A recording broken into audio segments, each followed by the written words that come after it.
In April of 2021, something weird was announced. Apex was going to get a mobile version, and Respawn were about to start beta testing it. And when the beta came out, people were pleasantly surprised by what the game had to offer. Now, first of all, it was kind of unfinished. There were a few placeholder voice lines, like this is a real Revenant voice line.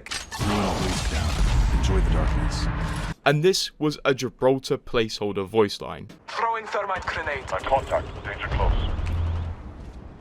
Reloading. It clearly needed a lot of work, but it had some pretty interesting concepts, like third person, point of interest names over the point of interests when in the dropship, and even in the later betas, a team deathmatch mode, which at the time Apex didn't have and wouldn't have for nearly 2 years, so it was looking pretty exciting. These betas continued until the game had its full release a year after the beta in May of 2022, with some really interesting concepts. It released with a brand new legend, Fade. This immediately brought the attention of loads of main Apex players because they were like, they get an exclusive legend. Also, Apex Mobile had plenty of different modes within it, which normal players were jealous of, and also cool features like legend perks, which we did not have at the time.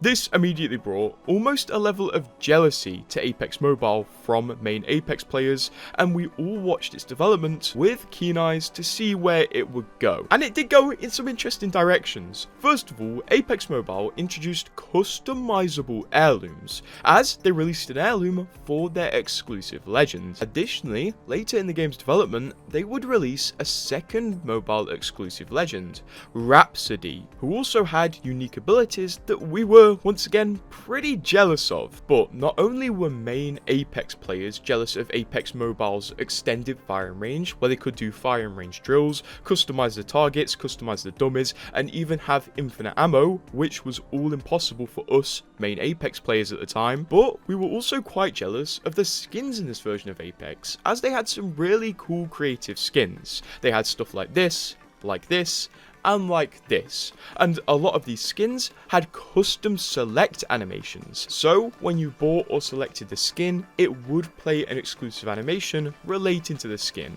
A lot of effort went into these simple skins, but they did have a bit of an overlooked side.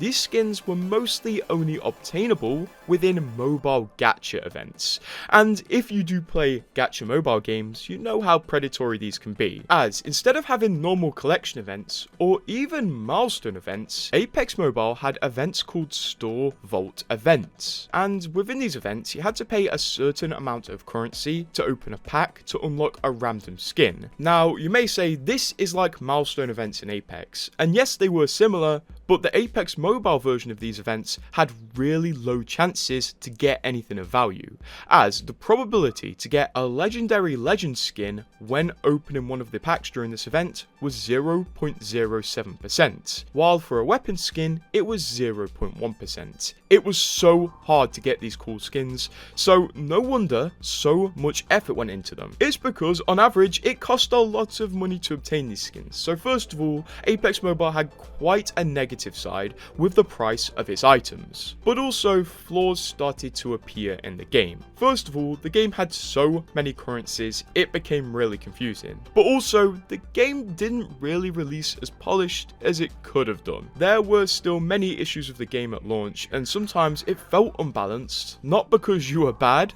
but because the game was just generally glitchy.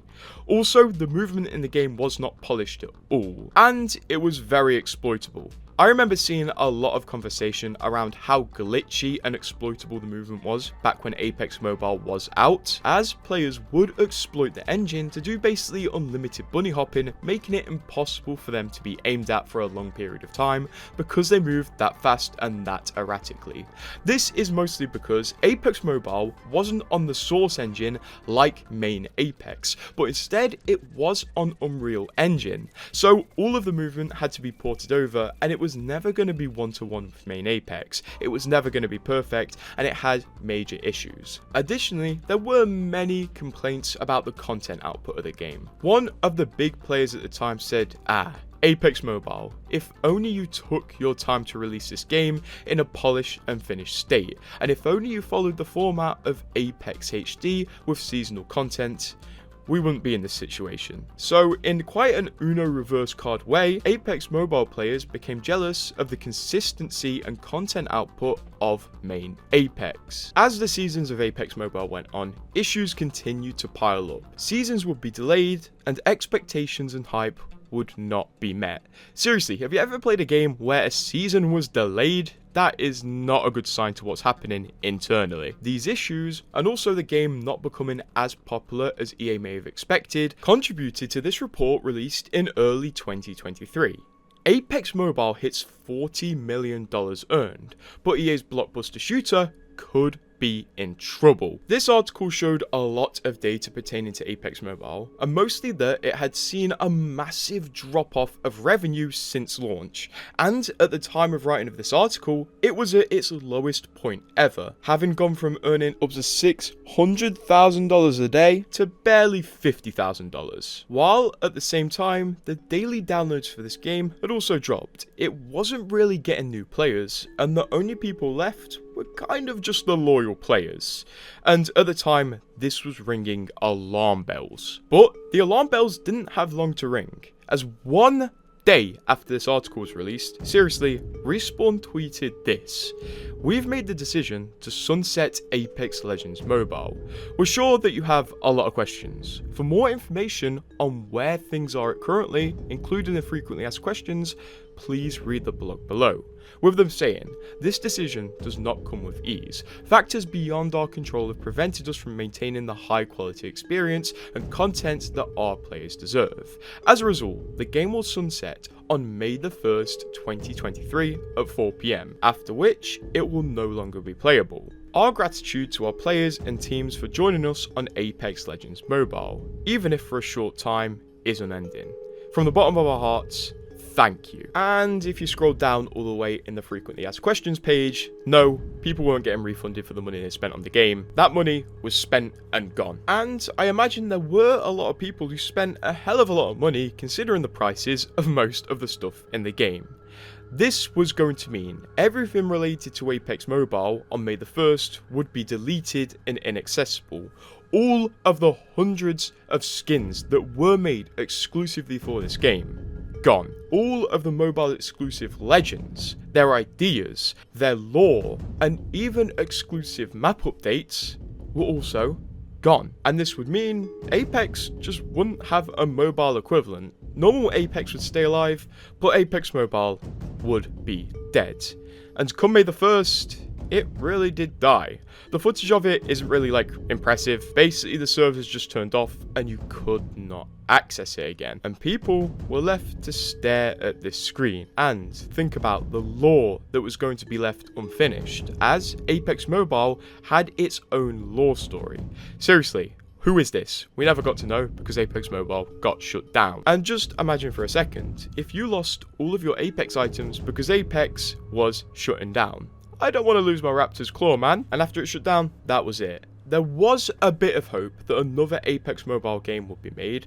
There were rumours and also quotes from the EA CEO that made it seem like it was plausible that a version of Apex Mobile was going to come out, which was literally our main Apex, just on mobile, but we've heard nothing about that since. And also there were a few people saying that some of the Apex Mobile content was going to make it over to main Apex, like the Legend Fade, but we haven't seen that yet. We did get a few features from Apex Mobile make it to Apex, like being able to see point of interest names from the sky, legend perks, gacha events, customizable heirlooms, a firing range upgrade, a permanent team deathmatch mode, auto looting, and way more. But Apex Mobile has never come back in its full form.